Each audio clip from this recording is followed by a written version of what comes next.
씩씩하고 건강하게만 자라준다면 얼마나 좋을까요? 금쪽 같은 아이가 벌써부터 여러 질환으로 고생해 건강관리에 고민이 정말 깊으실 것 같습니다.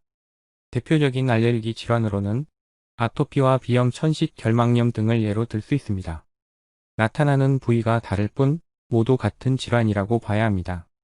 알레르기 체질을 가진 아이들은 통계적으로 아토피 피부염으로 시작해 비염이나 천식으로 이어지는 경우가 많습니다.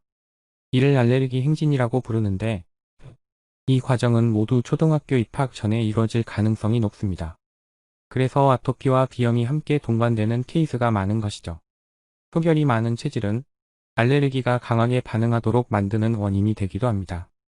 평소 찬물이나 찬 음식을 자주 섭취하는 경우, 시원한 곳을 좋아하고 잘 때 이불을 잘 덮지 않는 경우, 땀을 많이 흘리고 머리가 뜨거운 경우 등 흡열이 많은 체질로 의심해 볼 수 있습니다. 성장기의 아이들은 양기가 많아 어른에 비해 쉽게 땀을 흘리거나 더위를 타는 속성이 있지만 흡열이 제대로 조절되지 못하는 체질은 열이 밖으로 제대로 배출되지 못해 피부나 코 쪽으로 열이 뜨면서 알레르기화 되어 증상이 나타나게 됩니다.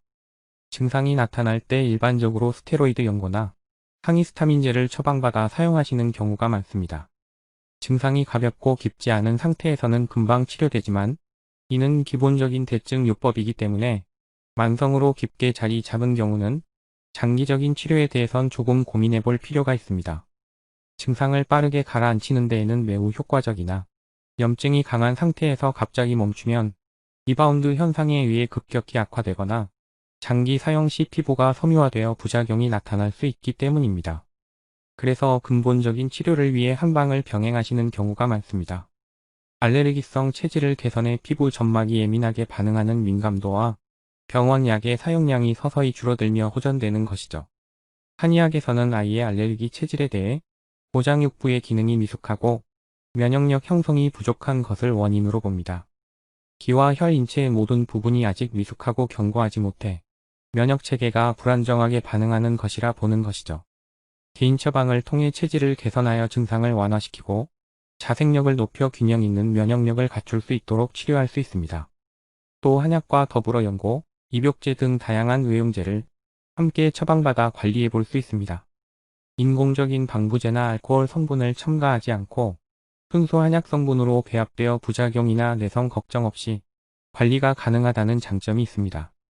증상의 강도에 따라 스테로이드, 항히스타민제와 한방연고, 외용제 등을 적절히 조절하여 사용한다면 양약 의존도를 낮추고 자연스러운 회복에 도움이 됩니다.